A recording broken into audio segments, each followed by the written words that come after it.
But folks, that's going to do it for topic number 8. Moving on to topic number 9, and Paige Bueckers' injury. Paige Bueckers, one of the best female college basketball players in the country, for UConn, injures her knee with about 38 seconds left to go in the game. They were up by 18. Some people were questioning, should she have come out at that point with an 18-point lead, 38 seconds left. She had a non-contact knee injury, which is going to be out about 6 to 8 weeks, Brandon. Do you think she should have been out at this point, or was it just, the game wasn't necessarily, not necessarily one of those games where she can come out, before the end of the game? I mean, it's one of those things you never want to question a coach. And it's one of those things, though, I guess, I do like to question coaches. I shouldn't say that.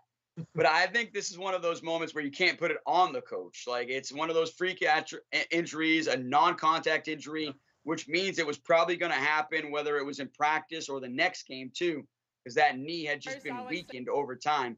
So I think you can't put this on the coach. Granted, with 38 seconds down, I'm taking out my best players, and I'm getting in some role players with about a minute left. But I don't think it was that she was still in the game. And I question, do we murder her name? Is it BUECKERS or is it BUECKERS? I don't even know. But she pretty sure it's BUECKERS. Pretty sure it's BUECKERS. I know it's spelled differently, but I'm pretty sure it's BUECKERS. Okay, because she is clearly the best player in basketball. People are going to be like, how do I know that? I do know she is the best player in women's basketball. I just don't know how to say her name. Give me a break. But I do think, she made history this past week, if you saw, being the first college basketball women player to sign with Gatorade. So I think that's big news. She's going to have to rely on some of that NIL money while she's rehabbing this injury. But honestly, I expect her to come back strong. I expect her to still come back and be the best player in college basketball.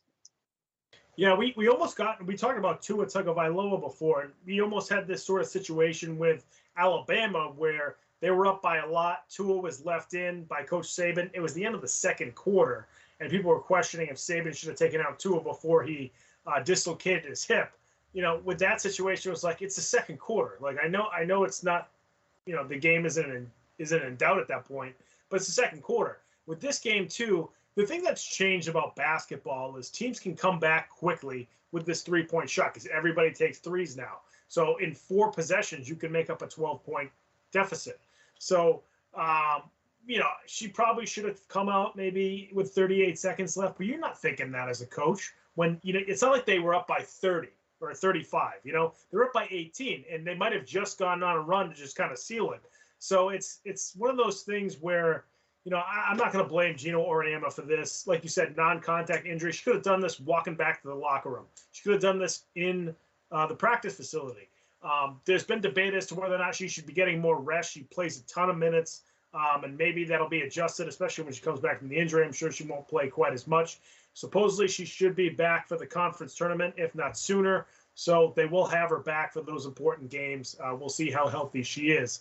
But I don't think you can question Gino for this situation and what time he's going to pull a player out in an 18-point game.